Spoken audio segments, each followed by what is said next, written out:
Assalamualaikum warahmatullahi wabarakatuh. Nama saya Nur Amalina Faisal, pemegang matrik nombor P1118881. Tugasan ini adalah untuk subjek kaedah kualitatif di bawah pensyarah Dr. Ahmad Zamri Mansur, dan apakah yang kita akan perbincangkan pada hari ini adalah tentang paradigma kajian ataupun research paradigm. Okey, yang pertama sekali kita akan lihat dari sudut apa itu paradigma kajian. Okey, ataupun research paradigm. Okey, ia adalah satu set kepercayaan mengenai sesuatu isu yang berlaku di sekeliling dan juga memerlukan pendekatan bagaimana isu itu perlu diselidiki, dan juga model, perspektif atau rangka konsep yang membantu kita untuk mengorganisasikan pemikiran, kepercayaan, pandangan dan amalan kita dalam menghasilkan sesuatu penyelidikan itu. Dan juga paradigm kajian ini adalah elemen penting untuk kita memilih metodologi apa yang kita akan gunakan di dalam kajian kita. Okey, metodologi apa yang sesuai yang akan kita gunakan dalam kajian tersebut. Okey. Okay, kita akan beralih kepada jenis paradigma kajian. Ada 4 jenis paradigma kajian, iaitu yang pertama adalah positivism, yang kedua adalah interpretivism, dan ketiga adalah pragmatism, dan yang keempat adalah critical theory. Kita akan pergi satu persatu. Yang pertama adalah positivism. Okey, dia adalah bertujuan untuk membuktikan sesuatu hipotesis dan juga dapatan itu boleh digeneralisasikan.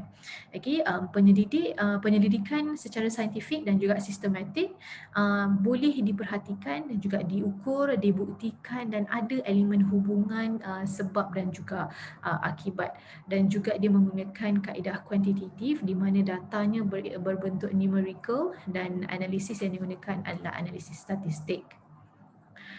Dan size sampelnya memerlukan size sampel yang besar. Dan kita akan pergi kepada paradigma kajian yang kedua, iaitu interpretivism. Okey, matlamat dia adalah untuk memahami sikap perangai manusia.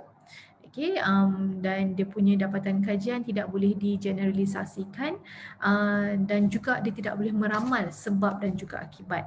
Okey, fokus analisis dia yang sangat mendalam tentang sesuatu isu. Contohnya adalah kita nak kita nak tengok isu tentang sikap kompleks manusia dalam keadaan yang neutral, dan juga interpretasi isu itu berdasarkan pandangan responden kajian.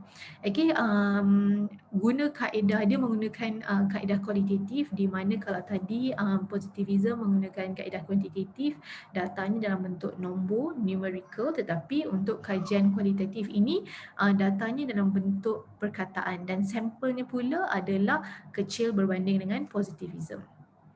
Okey, sebelum kita pergi yang ketiga, saya akan tunjukkan dulu perbandingan di antara dua paradigma kajian ini, iaitu positivism dan juga interpretivism.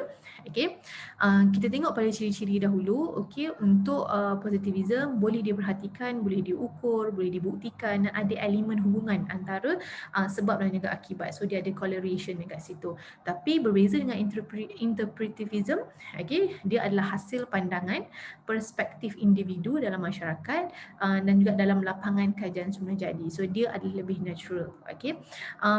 Objektif kajian pula untuk positivism, dia membuktikan hipotesis itu sama ada diterima ataupun ditolak, dan dia akan melihat perkaitan sebab dan juga akibat itu. Okay, ada korelasi. Okay, meramalkan berdasarkan teori kajian.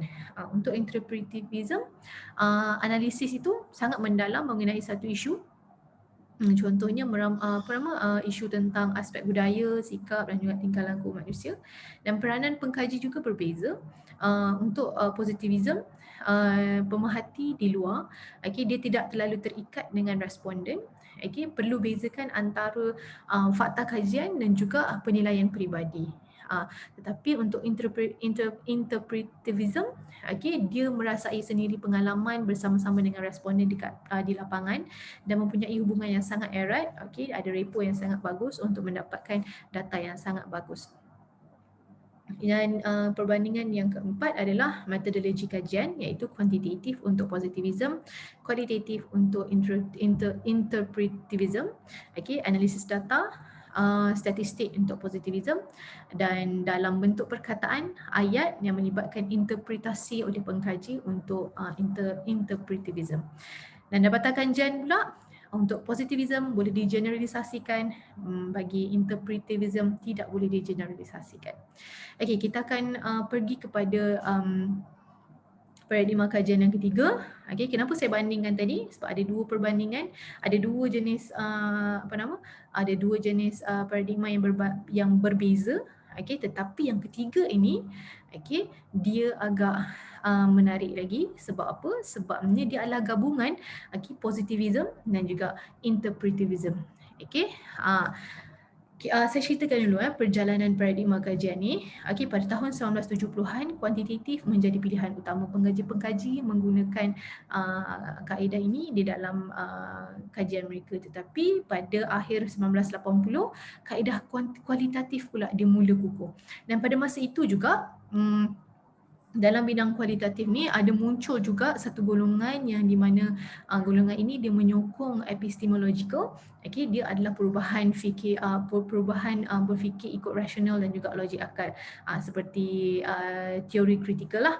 Okey, dan macam mana pun, okey, pangkal kepada konflik yang berpanjangan ini, muncul pula perjuangan paradigma pendidikan yang lantang bercakap tentang keunggulan satu-satu kaedah ni. Okey, kaedah ni lebih bagus daripada ini, okey, kaedah ini tak serasi dengan ini, kaedah ini lebih serasi, benda-benda ini. Dan selepas itu, berdasarkan pelbagai bentuk pemikiran ini, okey, ada pula pihak yang berpendapat bahawa, okey, para penyelidik ini perlu bersifat pragmatik apabila berhadapan dengan perbezaan pendekatan ini. Seterusnya muncullah persoalan tentang kelebihan dan cabaran gabungan, kaedah gabungan ini, dan lepas itu ada pula penampak peningkatan minat, okey, dalam bidang penyelidikan kaedah ini, okey, dan mereka pun berbincang tentang teori dan juga reka bentuk kajian, okey, dan juga penilaian kritikal. Cerita sikit pasal pragmatism ini, dia boleh dilakukan secara serentak, okey, concurrent ataupun secara sequential. Okey, sequential itu sama ada kita nak memulakan kita punya kajian dengan kaedah positivism dahulu, iaitu kuantitatif, ataupun kualitatif, interpretivism. Okey, ada cara-caranya. Dan kaedah pragmatism ni juga dia boleh menghasilkan, daripada kaedah pragmatism ini boleh menghasilkan instrumen instrumen kajian. Okey, apakah kelebihan kaedah pragmatism ini? Okay, yang pertama sekali adalah persoalan kajian lebih komprehensif sebab dia adalah gabungan dua kaedah, okey, positivism dan juga interpretivism. Okey, dan dapat membandingkan data kuantitatif dan kualitatif apabila kita nampak ada hasil dapatan itu bertentangan dengan apa yang kita mahukan. Okey, data kajian juga lebih rich, lebih kaya dan juga lebih mendalam, lebih bermakna kerana ada banyak data di situ. Dan kekayaan data itu mencerminkan bahawa pengkaji itu dia adalah seorang yang sangat kreatif, okey, dan sangat positif dan sangat rajin dalam menjalankan sesuatu kajian, okey, tentang sesuatu isu. Okey, itu adalah tentang pragmatism, dan kita akan pergi kepada teori kritikal, iaitu paradigma kajian yang terakhir. Okey, sejarahnya ia muncul masa ketika zaman Karl Marx. Okey, ketika itu Karl Marx ini dia adalah penyokong untuk dia adalah seorang yang memperjuangkan tentang hak kesamarataan pada waktu itu. Okey, ada isu kapitalisme situ. Okey, tujuan teori kritikal ini adalah dia berorientasikan ke arah mengkritik dan juga mengubah masyarakat secara keseluruhan.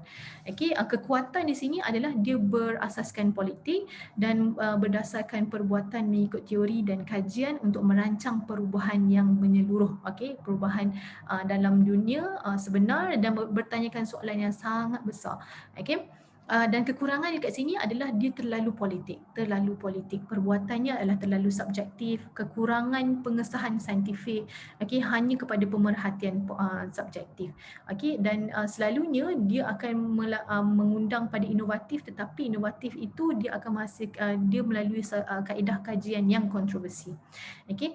teori kritikal ini dia merupakan teori pembaikan daripada teori-teori yang terdahulu dan masih digunakan sampai sekarang.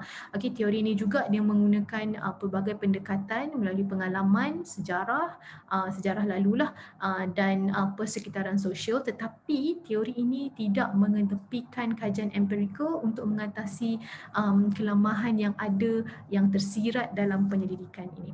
So itu adalah teori kritikal. Dan empat paradigma kajian telah pun saya terangkan.